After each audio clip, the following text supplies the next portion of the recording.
Ça c'est le premier. Deuxième verset biblique. Genèse 49, verset 9. La Bible dit quoi? Judas, tu es un jeune lion. Tu reviens, oh mon fils du carnage. Avec ta capture, il se couche comme un lion, comme une lionne, qui le fera lever.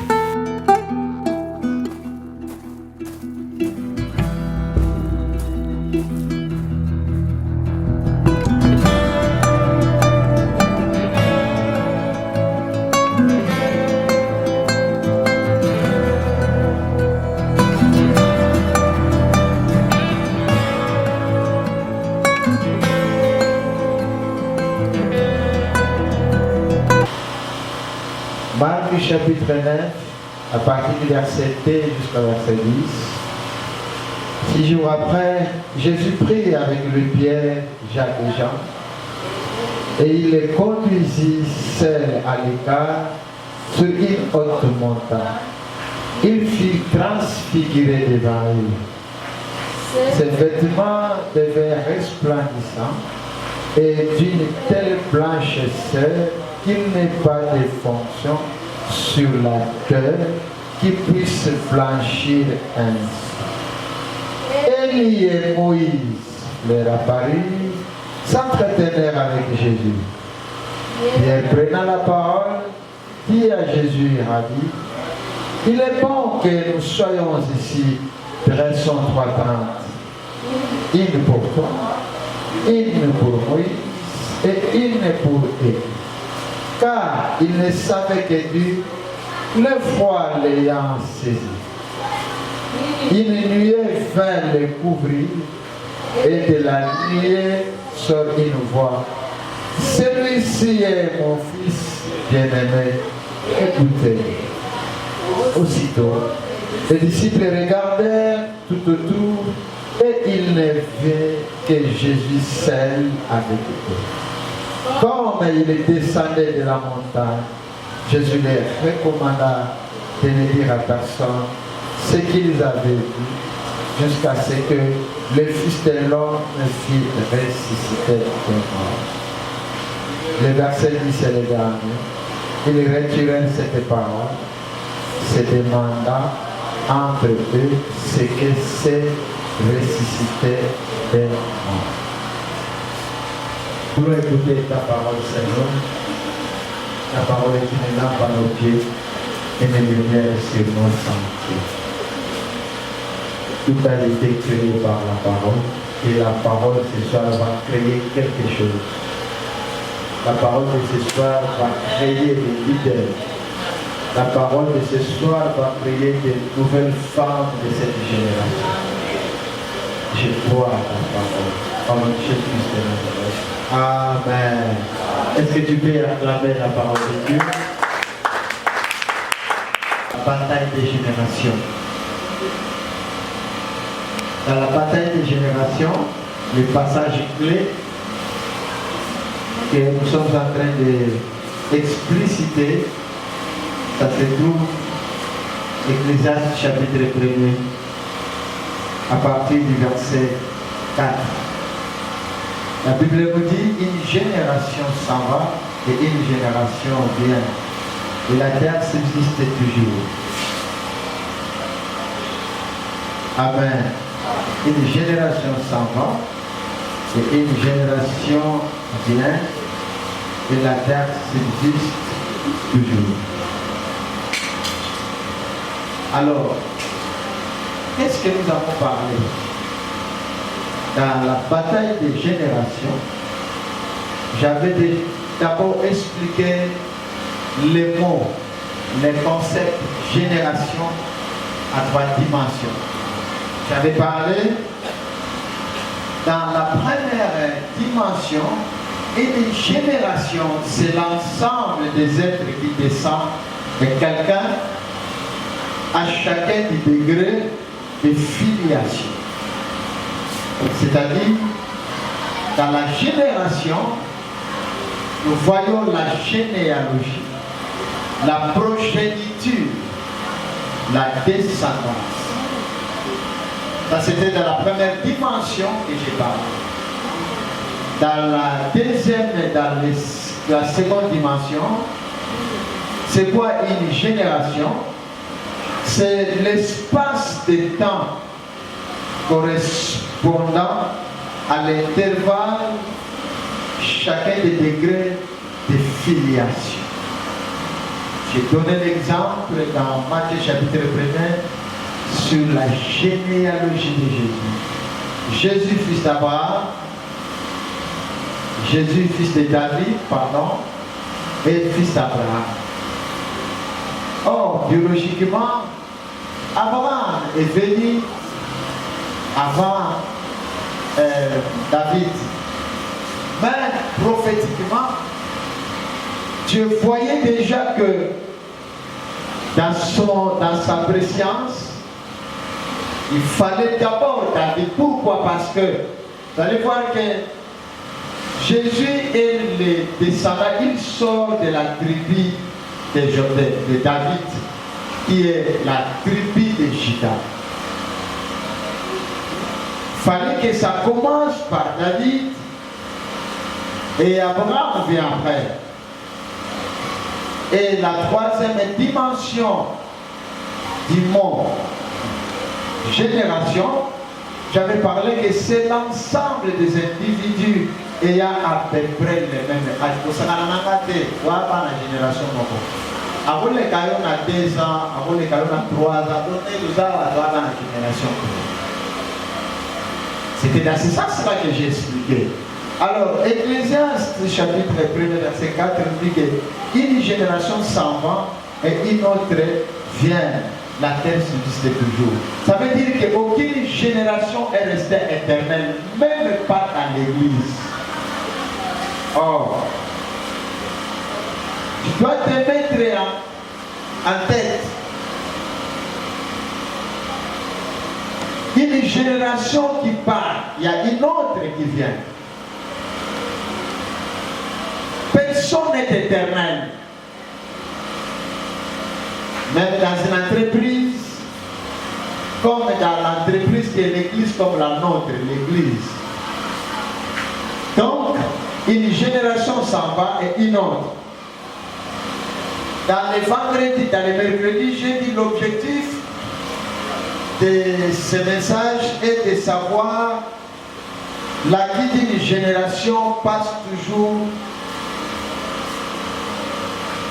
à travers des biens matériels, à travers des connaissances intellectuelles et à travers l'héritage historique ainsi que spirituel. Je suis en train de faire la répétition et la mère des sciences. Alors, dans le domaine matériel, nous savons très bien que dans l'Ancien comme le Nouveau Testament, on sait comment la transmission des biens des parents s'est passée à travers les enfants. Et quand vous lisez ça dans Proverbe chapitre 1, nous allons découvrir. Et là, nous avons découvert quelque chose de très important. Qu'est-ce qui nous a poussé à parler sur la bataille des générations? Parce que nous nous sommes rendus compte à une observation que la foi, la vie chrétienne et le ministère que Dieu nous donne n'est pas facile. La foi que vous voyez, si c'était facile, tout le monde vivra par la foi. Mais la foi n'est pas facile. Alors, pour que la foi devienne facile, ça c'est un élément nouveau que je te donne pour aujourd'hui. Pour que la foi devienne facile, prends la foi comme travail, comme une profession. Si tu considères la foi comme une profession, à ce moment, ça deviendra facile. Amen. Donc, lorsque Dieu vous appelle, il vous met à l'écart pour un service quelconque, ça n'a pas été facile. Alors, par rapport à notre message, je suis toujours le mercredi, par rapport à notre message, que cet enseignement nous donne la force de défendre, n'est-ce pas, ou de défendre la foi de nos généraux, les généraux de la foi qui nous ont précédés. Dans la Bible, la foi d'Abraham, ainsi que les autres, et dans la vie actuelle, nous connaissons très bien nos pères spirituels. Amen. C'est difficile de parler de tout ce que j'ai explicité. Mais pour ce soir, qu'est-ce que ce sujet fait de nous? Donc, c'est tout un apprentissage. La bataille des générations. Une génération s'en va et une autre vient. La terre subsiste toujours. Ce sujet veut nous montrer que l'apprentissage est un processus volontariste. Autrement dit, pour que nous arrivions à marquer notre génération, nous devons apprendre. Quelqu'un peut dire amen. Parce que la génération de nos anciens est différente de cette génération. Lorsque nos anciens ont commencé le ministère, la foi, il n'y avait pas tous ces matériels. Et ils ont souffert pour que nous, à notre époque, nous commençons et nous puissions parler avec ces micros. Alors, pour marquer ta génération, parce que tu n'es pas éternel, tu n'es pas Jésus. Jésus est le seul à être le même hier, aujourd'hui éternel. Mais toi, je te dis, dans 10 ans, tu ne seras pas la même personne. Dans 5 ans, tu ne seras pas la même personne. Même si spirituellement, tu peux être fort, mais physiquement, à un moment donné, tu vas t'affaiblir. Alors, tu as l'état maintenant. Comment tu dois marquer les gens de ton époque? Comment tu dois laisser? Comment tu dois, c'est-à-dire quoi? Impacter, oui, impacter, mais laisser les empreintes digitales dans la vie de ta génération. Pour que tu y arrives, ce que Dieu te demande, il faut apprendre. Et pour apprendre, il faut la volonté. Pourquoi? Parce que Dieu, lorsqu'il t'a il t'a placé dans cette génération, pas pour que tu puisses mourir comme ça. Non, tu vas mourir, mais tu ne mourras pas. Alors, c'est pourquoi il faut apprendre. L'apprentissage est un processus volontariste. C'est-à-dire que le perfectionnement vient dans l'apprentissage, et pour apprendre, il faut beaucoup écouter les autres. Quelqu'un peut dire amen. Alors, quel est l'objectif de ce soir? Qu'est-ce que je vais parler ce soir? Comment marquer sa génération? En entrant dans la loi des relais. Évangéliste, c'est David, viens. Évangéliste, c'est Jacques, viens. Venez. Maman, venez. La grande dame. Je vais vous expliquer c'est quoi la loi des relais. Pour bien comprendre ce message sur la bataille des générations. Parce que la Bible dit une génération s'en va et une autre vient. Vous voyez les trois personnes représentent chacun une génération. Chacun représente une génération. Donc, la génération, maman doit se mettre dans sa tête. C'est le grand moment qu'il doit travailler pour une génération qui viendra après elle. Lui aussi également. Mais comment la loi des relais? Parce que le monde est régi par des lois et des principes. Alors, voici la loi des relais, c'est quoi? Vous voyez par exemple, je suis là devant.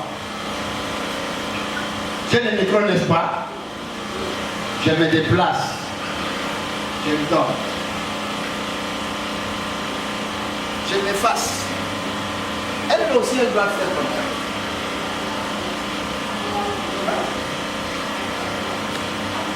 Vous avez compris? Ah? Amen. La loi des relais, c'est-à-dire moi, je dois laisser quelque chose à celui qui viendra après moi. Voyez là où il y a la bataille des générations. Donc, comment marquer sa génération en entrant dans la loi des relais? Autrement dit, la bataille des générations veut dire développer la loi des relais. Tu ne peux jamais venir à l'église. Tu ne peux jamais être dans une entreprise sans avoir laissé, sans avoir subi la loi des relais.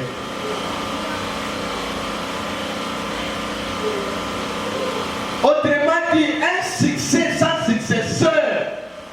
Si vous voulez découvrir un vrai leader, un meilleur serviteur, quand il va mourir, pas quand il est en vie. Amen. Ou quand il est en déplacement. Un vrai leader, quand il se déplace, l'église grandit. C'est comme ça que j'ai remarqué même ici. Si je ne suis pas là, mais ma maman dit ça va dire que papa bon moi ni monter malade. Quand on dit pas mon ingaï, ma bon makan. Mais c'est ça. Quand tu n'es pas là, c'est-à-dire que tout est ok, tout, c'est très bien. Donc, la bataille des générations veut dire développer la loi des relais. C'est-à-dire qu'il faut que ceux qui nous ont précédés laissent la chance à ceux qui viennent après. Tu es ici à l'église, tu n'es pas éternel, parce que même moi-même je ne suis pas éternel. Alors qu'est-ce que tu dois faire? Il ne faut jamais, si vous ne savez pas, pour marquer ta génération, ne fais pas que quand tu n'es pas là, on puisse trouver ton fils. Qu'il y a un fils, il y a quelqu'un qui manque. Est-ce que vous me comprenez? Un très beau chant, on doit la découvrir ou le découvrir au moment où il n'est pas là. C'est-à-dire que même vous êtes ensemble, mais celui qui veut aller très loin peut commencer à préparer une autre personne à côté de lui sans que tout le monde puisse savoir. Pourquoi? Si quelqu'un commence à dire Natala Bango, Nasalate, Namona, pour Amona, peine importance, tu te trompes. Tu te trompes. Dans vos aspects, dans vos sociétés là où vous êtes, vous devez préparer les autres chaque fois.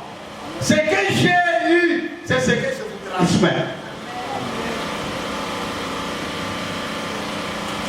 Donc quand quelqu'un il veut vous mettre dans des conditions pour que vous puissiez voir son importance, qu'il se croit très important que tout le monde, ce sont des personnes qui n'ont pas d'avenir. Ils se limitent. Il se limite. Il faut laisser la chance à ceux qui viennent après. Il faut développer, n'est-ce pas, l'esprit de la double portion. C'est-à-dire l'héritage des pères et aux fils. Transmettre aux autres plus que ce que vous avez reçu. Le fardeau que j'ai, c'est ça. Ce qui est à moi est autre dans la histoire. Je ne veux pas que je sois spectaculaire. Je ne veux pas que si les prophètes me parlent. Non, mes chers amis.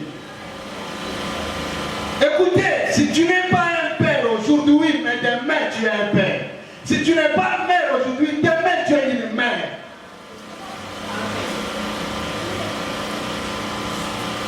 Donc, il faut développer, n'est-ce pas, l'esprit de la double portion. C'est-à-dire que l'héritage de père au fils, transmettre aux autres plus que ce que vous avez reçu. Est-ce que vous me comprenez? Je ne parle pas seulement dans la dimension spirituelle, même dans la dimension biologique, même avec vos enfants. Quel que soit leur âge, maman, c'est le grand moment que tu dois apprendre à tes enfants. Vous savez, un jour personne n'est éternel. Je peux mourir, mais ma fille, tu dois savoir une chose. Voici comment je vis avec ton père. Voici les difficultés que j'ai rencontrées. Demain, tu peux rencontrer tel homme. Comment tu vivras? Si je suis aujourd'hui jusqu'à chez moi, jusqu'à présent, avec que vous me voyez, j'ai un cœur patient. Je sais comment vivre. C'est pourquoi, même si je ne suis pas là, voici ce que tu prépares déjà les gens. Est-ce que quelqu'un peut m'écouter ce soir? Quelqu'un peut dire amen? Non, ne vois pas que tu n'as pas d'argent. Non, ce n'est pas le problème d'argent. Mais le problème est que la génération, la grâce que Dieu t'a donnée, il y a quelque chose qui est en vous. Toi, tu vois l'argent, mais Dieu ne voit pas l'argent en vous. Tu as mis plus que l'argent. Toi, tu vois le matériel, mais en vous, il y a plus que matériel. Il y a ce qui est d'abord spirituel, Jésus. Et Dieu, le talent et la volonté et la grâce qu'il a placée dans vous. Il y en a d'autres qui en ont encore besoin. Il y a quelqu'un à côté qui attend que seulement tu lui dis un mot et ça lui change. Pas deux mots, un seul mot. Ça doit sortir de toi. C'est le grand moment. Et chacun de nous, pourquoi la Bible dit allez vous multiplier? Vous croyez que c'est seulement dans le domaine d'avoir des enfants biologiques? Non. Même intellectuellement, même dans la pensée, même dans toute la vie, c'est-à-dire lorsqu'on voit flamme, il faut des petits flammes naissent. C'est à ce moment que tu découvriras que tu as accompli ta mission. Aussi longtemps que tu restes seul, tu veux rester champion seul. Qu'on puisse voir que c'est toi celle qui prêche bien, c'est toi celle qui prophétise. Mes chers amis, tu es limité. Est-ce que tu sais qu'un jour tu peux tomber malade?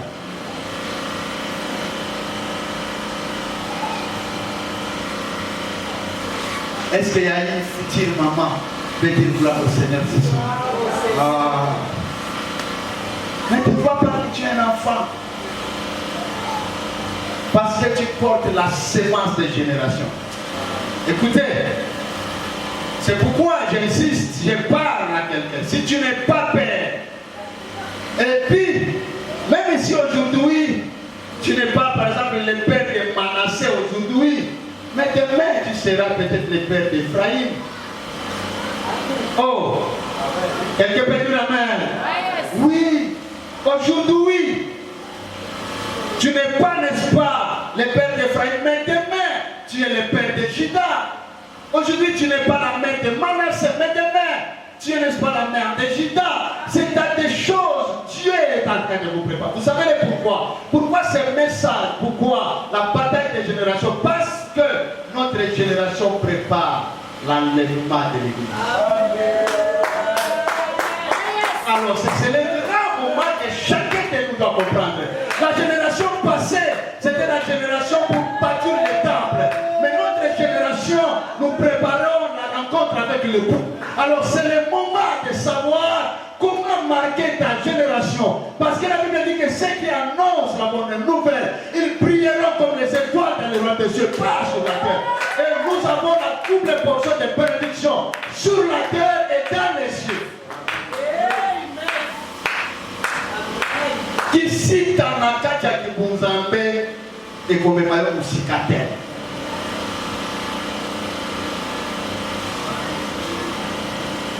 Écoutez un peu, vous savez qu'il y avait une génération dans notre pays qu'on appelait le nom de Joseph. Joseph Kasavubu, Joseph Mobutu, hein? Joseph Kabila. Il y avait encore une série de noms dans une génération. Au moment où on a sur la il faut appeler ça Mimi. Mimi. Maintenant c'est Mimi. Il met avant d'abord expliquer. Parce que c'était un mot de génération. Vous voyez que chaque génération a sa façon de faire les choses. Marie, attends, moi, Marie. Nicolas est comme exaucé, hein?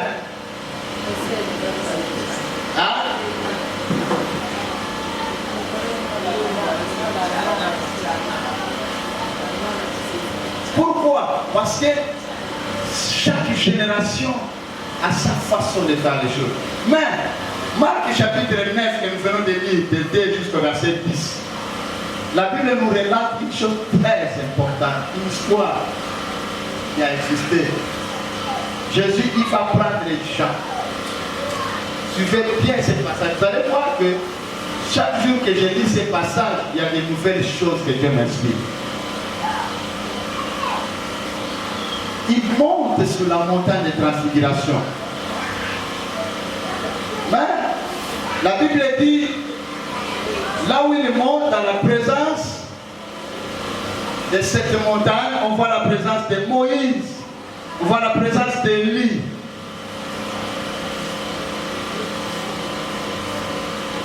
Alors, il voit Élie, il voit Moïse. Ils étaient très étonnés, Pierre. Et surtout la gloire qui est descendue. Nous voyons qu'on doit dresser 3 tentes. L'une pour toi, nous ne voulons plus y aller. Mais pourquoi Jésus a permis qu'Élie paraisse, que Moïse paraisse? Pourquoi? Parce que vous allez voir que Moïse représentait d'abord une génération de libérateurs. Interprétez la main. Parce que la mission de Moïse, ce n'était pas pour entrer à Canaan. Mais la génération de Moïse n'était que qu'il puisse sortir de l'esclavagisme. Et je vais vous dire une chose, que même à l'église, il y a des générations seulement de libérateurs. Et Élie n'a jamais vu la mort représenter, n'est-ce pas, l'enlèvement de l'église. Oui, c'était toute une génération. Mais il y a une autre chose très importante. Jésus voulait dire à Pierre, Jean et Jacques, vous voici, vous voulez aller très loin, fixez le regard vers Moïse. Si vous voulez aller très loin, fixez le regard vers qui? Vers Élie. Parce que Élie et Moïse, ce sont vos maîtres que vous devrez voir. Amen.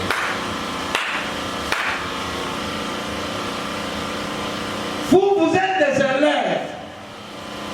Mais ce que vous ferez, c'est vrai, ça sera plus que Moïse, ça sera plus qu'Élie. Élie s'est arrêté qu'en Israël, mais de Pierre jusque dans le monde entier. Alors, pour y arriver, vous devrez regarder parce qu'il ne s'est pas approché d'Élie, ni de Moïse, c'était des rois.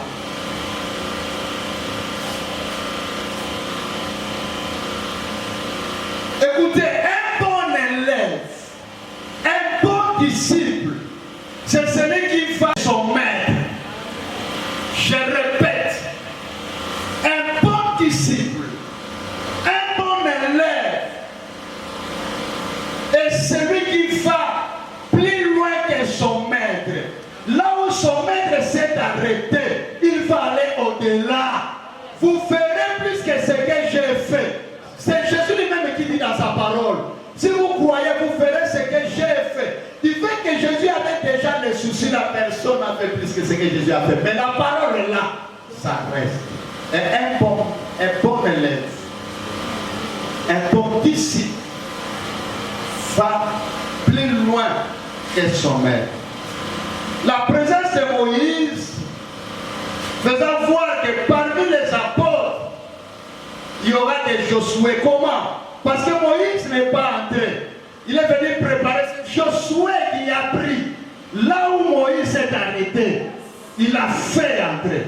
Donc, dans l'église, il y a des générations de Moïse, il y a des générations de Josué. les enfants qui viendront après nous, ils seront plus à l'aise que nous qui sommes présents. Toi, tu es un sacrifice, une génération de sacrifices pour préparer notre génération qui viendra. Et la présence d'Élie, il y a des Élis, c'était autrement dit que chaque génération, il y aura de ceux qui sont là. Il y a des générations qui viendront pour labourer la terre. À Salim Abélé. Mais il y a des générations qui viendront pour planter. Il y a de ceux qui viendront pour arroser. Mais celui qui va faire croître, c'est Dieu. Et celui qui a labouré, et celui qui a planté, et celui qui a arrosé, personne n'est plus que l'autre.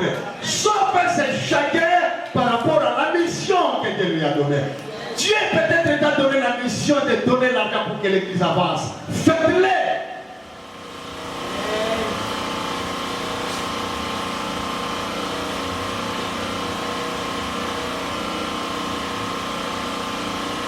L'histoire, n'est-ce pas, des trois tentes dans la montagne de transfiguration veut nous dire que un bon élève, c'est celui qui va plus loin que son maître. Je donne l'histoire, l'exemple de l'histoire d'Élisée. Héritier de l'esprit d'Élie pour Élisée. Pour hériter la double portion, la loi des relais, ce n'était pas facile. Homme de Dieu, que Dieu vous bénisse. Ce n'était pas facile. Quelqu'un peut de la main. Ce n'était pas facile. Donc, Élisée, vous allez voir que Élisée appartenait à deux générations. Et la génération de son père, parce qu'il suivait son père, et sa propre génération. Vous savez, lorsque je vous parle, vous êtes devant deux générations, toi qui es tout autour de moi, tu as ta propre génération et ma génération à moi. Et tu as la grâce, tu dois en profiter. Et dans ces deux générations, vous allez voir que les deux générations ont des visions du monde différentes. Laisse-moi vous dire, ce qui vient maintenant, la vision que vous avez, même les chantres actuels, est différente des chantres anciens. Les anciens, ils croient toujours comme si c'était comme ça, on doit rester dans la caducité. Le monde change, le monde est en mutation. Alors il faut une nouvelle génération, même dans l'église, cette génération qui doit booster les choses. Amen. Et vous allez voir que les derniers miracles d'Élie furent les premiers miracles d'Élisée. Hein? Vous voyez, des différentes générations. Et Élisée a fait beaucoup de miracles, plus qu'Élie.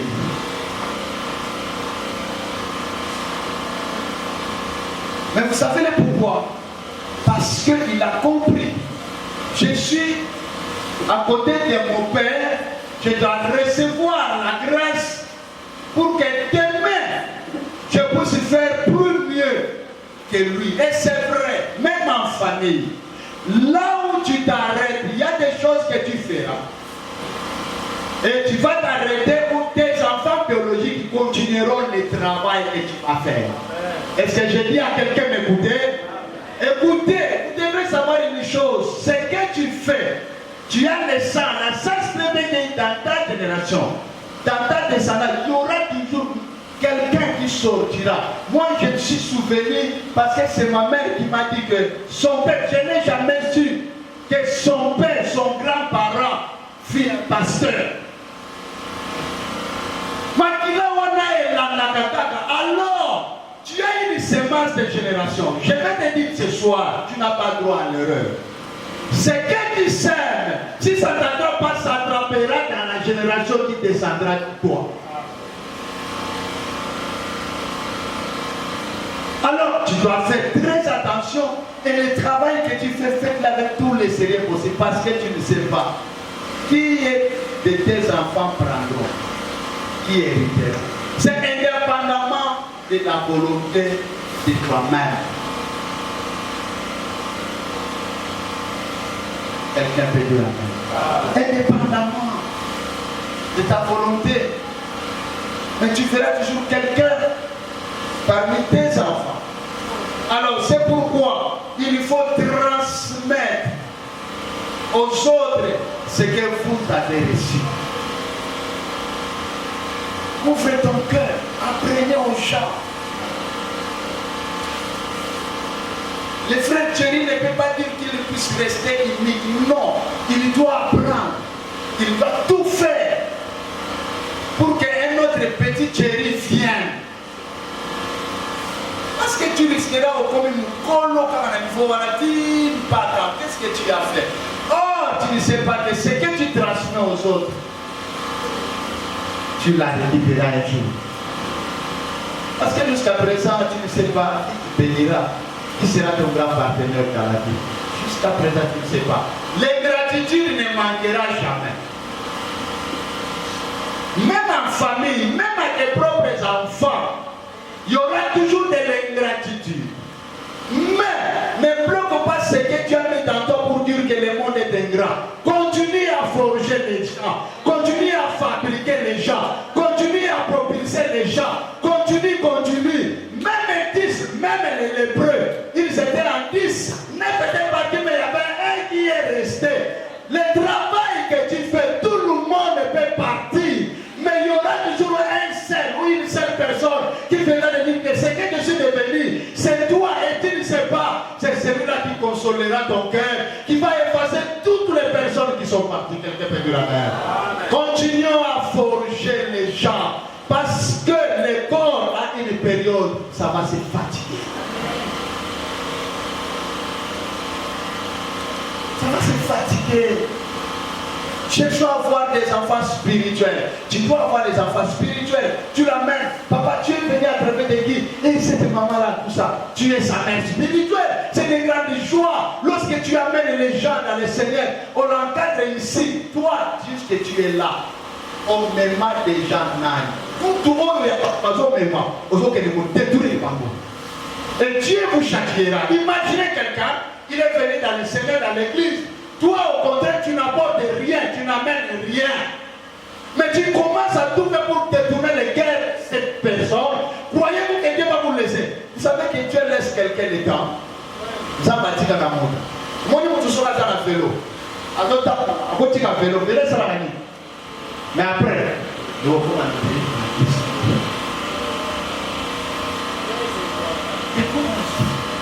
tu peux croire que non, c'est ce que j'ai fait. Dieu est toujours avec moi, Dieu te laisse le temps. Tu as ton temps, mais le temps de Dieu aussi viendra.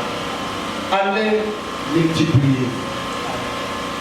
Nous devons voir les dimanches plein de gens que toi tu apportes. Et Dieu te bénira. Il faut transmettre aux autres ce que vous avez reçu. À chaque fois, vous les parents, tu dors, c'est ce que j'ai fait. Mes enfants dorment, je me réveille la nuit. Toi, tu deviendras président de la République. Par la nuit, je commence à proclamer. C'est la semence. Toi, George, tu seras une grande chante. Toi, tu bouleverseras le monde. Celui que tu aimes, c'est ce que tu vas le transmettre. Maman, écoute, viens, on prie. Tu sais ce qui est à moi, je te transfère mon souci, c'est quoi? Tu sois femme, tu sois homme, mais ce qui est à moi, comme Père Paul a dit, ce qui est à moi, ce que j'ai reçu de Dieu, c'est ce que je vous donne. Que le Seigneur te bénisse. Amen. Très important, que le Seigneur te bénisse. Parce que tu as quelque chose de grand dans vous. Tu portes la semence de plusieurs générations. Il y a des générations qui t'attendent. Tu n'as pas droit à l'erreur. Ne plaque pas avec ta vie. Ne fais pas n'importe quoi. Tu dois savoir une chose, que tu es la lampe que tout le monde doit prendre pour allumer là où il y a les ténèbres. Écoutez, mes chers amis, votre appel est transgénérationnel. Aussi longtemps que Dieu t'a appelé, pas seulement pour toi-même, il y a des générations qui sont derrière toi. Donc ton appel, ta foi est transgénérationnel. Ton argent n'est pas pour toi-même. Et Dieu te bénira l'argent pour que des générations qui viendront à toi. En tant que soyez, est-ce que vous voyez que même soyez, viens pour continuer? Le problème des entreprises, on va dire la banque. Et tu vas beaucoup faire. Mais le problème, c'est quoi? Tu dois savoir que ton argent est transgénérationnel. Ton talent est transgénérationnel. Ton argent est transgénérationnel. Ce n'est pas seulement pour toi-même, mais ton intelligence est transgénérationnelle. Ta richesse est transgénérationnelle. Quelqu'un peut dire amen. Parce que dans vous, il y aura des prophètes qui naîtront, des pasteurs qui naîtront, des hommes d'affaires qui naîtront parmi tes enfants. Parce que toi, tu as la foi. Non, ce que tu n'as pas, dans ta génération, Dieu donnera à une autre personne. Parce que Dieu ne peut pas donner tout à toi-même. Il connaît que dans toi, il y a une génération, une partie te donne pour que tu transmets à la génération qui viendra. Et cette génération sera, n'est-ce pas, toi, tu es le monument. Oh, quelqu'un peut dire amen. Parce que tu es le plus grand miracle. Écoutez, mes chers frères, ta présence est un grand miracle. Vous voulez avoir quel miracle? Oh, le miracle, toi, là, tel que tu me vois là, toi, me regarde, toi qui me regarde, tu es tout un grand miracle. Le plus grand miracle, c'est toi. Parce que tu es dans la forme du Christ, de Dieu. Tu es le plus grand miracle. Tu es un être à l'évolution. Pourquoi? Parce que tu ne resteras pas les mêmes. Tu n'es pas Jésus d'être le même aujourd'hui d'éternel. Non. Tu n'es pas l'homme d'hier, ni pas l'homme de demain, mais aujourd'hui, mais tu prépares ta génération demain. Parce que tu es un être en évolution. En toi, il y a la loi de la reconnaissance de Dieu qui domine. Dieu te reconnaît, il connaît ce que toi tu es. Dis non, ma fille, sois à l'aise. Pourquoi tu souffres? Pourquoi tes bénédictions tardent? Parce que toi, tu n'as pas une seule bénédiction, mais tu as la bénédiction des générations. Ce qui fait que ça traîne, parce que dans toi, dans ta lignée, non. Alors, celui qui porte la semence des générations, sa vie n'a jamais été facile. Amen. Même son foyer, même son mariage, même son ministère n'a jamais été facile. À un moment donné, tu dis, tu es prêt même à tout abandonner. Et tu ne seras pas laissé la dire. Même Élie que Pierre a dit, la montagne de transfiguration, un jour il a dit, j'en ai assez, j'ai besoin de la mort. Donc, Jésus voulait dire que Pierre, ne regarde pas cette gloire, ça ces gens-là. Lorsque tu vois Moïse, lorsque tu vois Élie, regarde leur passé. Est-ce que vous savez pourquoi Moïse n'est pas entré? Ne faites pas l'erreur que Moïse a commise en écoutant beaucoup les pères. Au lieu de m'écouter, moi de l'appeler. Vous êtes à ma présence parce que vous devrez aller bouleverser le monde. Il y a des générations qui sortiront dans vous. Ne faites pas l'erreur que Moïse a fait. Oh, quelqu'un peut dire amen. Ne le faites pas. Écoutez ce que Dieu t'a appelé. Dans les zones de turbulence, regarde celui qui t'a appelé dans la foi. Ce n'est pas un pasteur, ni ta mère, ni ton père. Celui qui t'a appelé, il ne te laissera jamais. Dans toutes ces zones de turbulence, ne commets pas l'erreur que Moïse a commise, parce qu'il y aura des conseils qui viendront. Regarde ton âge. Regarde ton âge. Est-ce que tu ne peux pas faire ça? Non. Ça, ce sont les conseils qui te risqueront de ne pas entrer à Canaan. Or, ton objectif et ta mission se concrétisent. Et Élie, qu'est-ce qu'il a dit? Il a dit, je ne suis resté que seul. Dieu a dit non. Ne commets pas cette erreur-là. Je suis seulement seul. J'ai pris qui t'a dit que seul. Dieu lui a dit, il y a encore 7000 qui sont cachés. Ne te considère pas très seul. Dans la dynamique du groupe, efface-toi. Au contraire, serre les gens. Soyez les serviteurs. Ne sois pas les maîtres. Plus que tu seras les serviteurs, plus que Dieu te bénira. Mais plus que tu chercheras à te comporter comme il y a déjà. Vous savez, plus que la suffisance, c'est l'ennemi du progrès. N'ayez pas déjà trop. N'ayez pas déjà c'est toi qui connais. Non, je savais ce verset de Makaboué. Ah bon? La suffisance, c'est un ennemi du progrès. À chaque jour, laisse-moi vous dire, pour un miracle qui s'opérer dans vous, moi qui vous prêche, j'ai 40% dans ton miracle. Toi-même, tu as 60%. C'est-à-dire, lorsque tu amènes ton cœur à Dieu, moi je viens avec ma foi et la parole. Mais le miracle viendra à travers les 60% de ta foi là-haut. Paf, vous savez. Ce qui fait que beaucoup de gens, parce qu'ils comptent seulement sur la foi du pasteur, sur la foi des déclarations, or lui-même aussi a une part de responsabilité. Lèvons-nous pour la prière.